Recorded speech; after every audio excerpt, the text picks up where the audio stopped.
This is Dr. Ron's Words of Wisdom. Words on leadership, goal setting, productivity, and a whole lot more.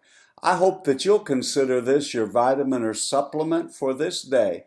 And wherever and however you receive podcasts, if you would subscribe to Dr. Ron's Words of Wisdom and leave a rating and a brief review, it would be very, very helpful. Today, on Dr. Ron's Words of Wisdom, I want to talk about a morning routine. Your future starts when you wake up and when you get out of bed. Robert Frost made a little joke that said, the brain is the only organ that starts working the moment you wake up and does not stop working until you get into the office. Now, that is a joke. And there is no problem nor no night that can't be overcome by a morning. And I want to talk to you about something that sort of revolutionized my life a decade and a half ago, really. And that was I began keeping a morning routine. Now, I don't do it when I'm on vacation necessarily, though I do some of it. I don't do it on holidays necessarily, though there are certain parts that have just become a part of the fabric of my life. And so the question that you would ask is, why do I need a morning routine? Now, I think it will help you and me to become the best we can be. It was also Ralph Waldo Emerson who said that all of life is an experiment. And the more you experiment, the more you will get done, you will learn. So you won't just be born knowing how to keep a morning routine. I was going to kind of share with you some of the things that I do nearly every morning, but mostly on work mornings. If you don't set the tone of the day early, you'll never get much done. No one ever became great. Now, there are going to be some of you that are going to take umbrage at what I'm about to say, but I've not met them yet. No one became great by laying in bed half the day. Now, I know I have people that say, I'm a night person, I'm all of this, and I'm all of that. Well, what I've said to those people, do you have a routine? Most night people are night people because they stay up and watch television and goof off. They're not calling customers. They're not reading things that, now I realize you may be the exception. You have trained yourself to be a late night person. Let's face it, just as you have to train yourself to be a morning person. And so if you say, I'm not a morning person, so I'm going to stop listening to you, Dr. Ron, then all I say to you is get up an hour earlier than you do. If you don't get up till noon, why don't you try 11 a.m. and try trimming the sails for your day. If you don't get up and get after things and get things accomplished, you're never going to become the best. Years ago, I heard someone say, if you'll get up early and swallow the biggest frog that you have, your day will be a whole lot easier going forward. In just a moment, I'm going to come back to that. I think you need a morning routine because it helps to build in momentum. If you don't have some intentionality and some purpose and give some time to yourself, and getting yourself in the right mindset, your heart in the right place. If you don't have a plan, someone has a plan for your life, and they will give it to you. One of the nicest things about a morning routine is it gives time for yourself. I'm in an accountability group in which I'm the oldest person in the group. The others all have children at home. And that adds a component to their lives that, frankly, I'm past all of that now. But one of the things that we have talked about is the fact if you get into a morning routine, it kind of helps you get some things in order before the day gets away from you. Especially if you're working somewhere where someone else is telling you this is what you have to do. You need some time for yourself. How I look at my morning routine is that that it's what helps normalize the day. That if nothing else gets accomplished, these things have been accomplished during my day. If you Another reason to do it is if you get the day started right early on, it just is an enormous help. And here's another reason while I am a proponent of a morning routine. It gives your life rhythm, especially if you're self-employed, you're a pastor, you're an entrepreneur. There's not someone always ringing the bell and telling you be here, be there, and you can just sort of do your own thing. You still have to have a rhythm. Life just flows better when there is a rhythm. How you spend your morning, I'm a big proponent in this, is somewhat determinant of what your day is going to be like. And so here's what I want to say to you. If you lose an hour in the morning, you will spend the entire day looking for it. And let me just go through some of the things I've done. I've done this before, but it is such a help in your life. And even if you say, I only have 5 extra minutes, 10 extra minutes, 20 extra minutes, mine takes me more than an hour. But let me just tell you what I do. I am somewhat, the first time I ever really came across this was by a guy, Hal Elrod, Miracle Morning. And he's had every kind of a miracle morning for real estate agents and writers and so on and so forth. But he came up with an acrostic that spells out the word savers, but he has to be somewhat creative. But I have broken them down. The very first thing is silence. But maybe even before I get to that, I need to back off and tell you something. You need to get up, you need to drink, rehydrate yourself. I brush my teeth, do a couple of other things, and then I get out of the bedroom, I go to a completely another room. I go to a room that I hardly ever visit in my home because that's where I get it done. And the very first thing that I do is silence. I just take a moment to thank God for all of his blessings and to listen to his voice. If we believe the Lord speaks in a still small voice, you're not as likely to hear him in the noise and roar of the day. Take some time to be quiet. Now, make sure you've done a few things before, or the habit will be you'll fall back to sleep. But just sort of quiet yourself to listen to the Lord. Now, he talks about affirmations and visualizations. What I do there is I do Bible reading and prayer. I have a prayer list and I pray through it.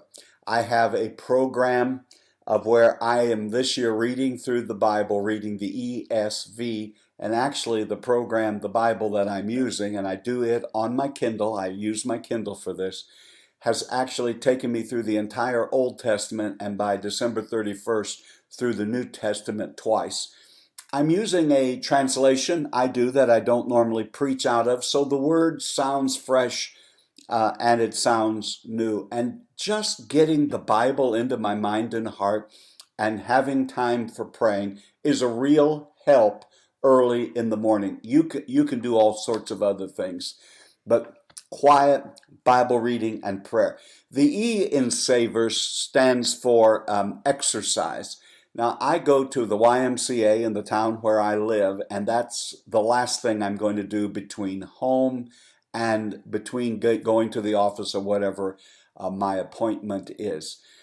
I have been on this walk the last 1 year nearly now of trying to get in better health, watching what I eat, exercising, and I've even gotten to the point where I have a personal trainer who I'm going to interview in about a week for the podcast. She is one of the most inspirational persons I know. She was in a horrific automobile accident, in a coma, lost a leg, and is one of the most joyous persons that I know. And she pushes me for even today when she was pushing me a little bit, and I'm thinking, I can't do this. Then I think, well, if Lisa can do it, I can do it. And exercise not only helps you physically, but what I have found when you're in a job with people and responsibilities and trying to solve problems or create problems, maybe some would say, it helps me attitudinally and emotionally to get the exercise in. So I highly recommend it. I'm a little bit embarrassed that I would say at the age I am now, I feel better than I've ever felt in my adult life. So friend, don't think it's too late. You can change, but exercise. Here's the reason I didn't exercise. It was just an excuse. I thought, well, while I'm exercising, people won't think I'm working and they'll think I'm goofing off. And now I just put it on my calendar. It is an appointment with myself. And if I don't exercise and I don't take care of myself, I can't help anyone else. So let me free you up. It's okay to take time to treat yourself and to get in the best shape that you can get in. The R in Savor stands for reading. So depending on how my day is going, at the minimum, I read 15 to 30 minutes in my Kindle at that point, particular books that I know that I'm going to read. Leaders are readers. I made that commitment since 1982 when challenged by a seminary professor to become a lifelong learner and to be a reader. I don't know that I need to continue to tell you how many books I read a year, because it's really not the number of books. It's the fact that you're feeding your mind and your heart and you're getting yourself in a better frame of mind. The S in Savor stands for, he uses it, scribing, which is journaling. Journaling is something I came late to the game in. I'm more verbal than I am a writer, but it has helped me. You can do it in many ways. You can do the diary type. I try to add some times in there, not times in there, some things, 3 things every day I write down that I'm grateful for and thankful for. Just doing that makes your day go better. You realize how much you have to be thankful for. And then I sort of just do I don't know if you want to call it a brain dump or whatever, to describe the things I'm involved with, what I'm working on, any insights. And it's amazing because I also have an evening routine in which I know what my next day, getting myself ready for my next day. It's amazing what sleep, the Lord, the subconscious, all of the above do to help you get ready. And then the night before, I have identified 3 most important tasks or things I really need to get done that next day. As a matter of fact, the last year I've made this commitment. I will not go to bed tonight until I get those 3 things done. And one of the ways that I get those 3 things done is I work on at least one of them as a part of my morning routine. So I have to make sure it's something that I can do from home, that I can take care of, that I can write or read or do or come, whatever it is. I make sure that I do it. Because my life is periodically, like most of you, predicated by an emergency. And the wonderful thing about an emergency is nobody plans on having them. They just happen. And I can't say when there's an emergency, oh, I have these 3 really important things I must get done. You'll have to wait. You have to respond to the emergencies of life. But it gives you greater confidence if you've gotten 1 or 2 of the things done early in the morning. Then you're a little more relaxed as the day happens. And since I've made that commitment to get those 3 things done, now I usually do a whole lot more than just 3 of them, but the 3 that I commit to, there have been times I've had to stay up past my normal bedtime in order to get them done. But now I know to get in there early and to get them going. And again, it just helps my day to start right and to have the kind of rhythm that I need. And I have just discovered that how I spend my morning determines the rest of my day. I came back from a conference where I was on a 3-hour delay time clock. I was way out on the West Coast. I got out of that habit and the day just felt differently. Now, I had someone ask me before when I did a podcast on several things that you should do every day. I don't do all of these things at Christmas and Thanksgiving and New Year. But what does happen is some of them have become such a part of the fiber of my life. I do them on vacation, and I do them such as Bible reading and journaling and gratitude. I may not have the most important tasks and work my way through.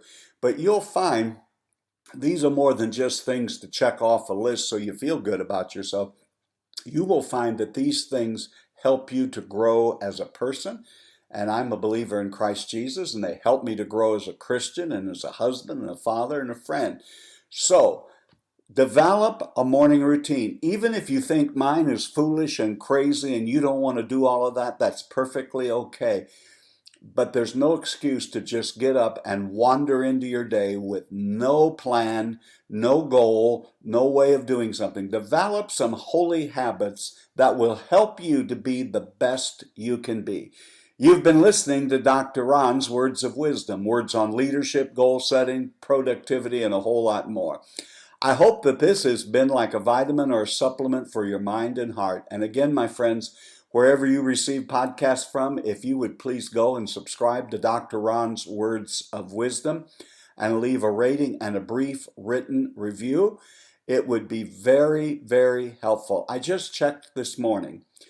48 states and Washington, D.C., 120 cities, metropolitan areas, and 34 countries are listening to this podcast. So develop a morning routine. Why? Because you want to be the best you that you can be. And until next time, this is Dr. Ron saying to you, leader, you're doing better than you think you are. Go and have a blessed day.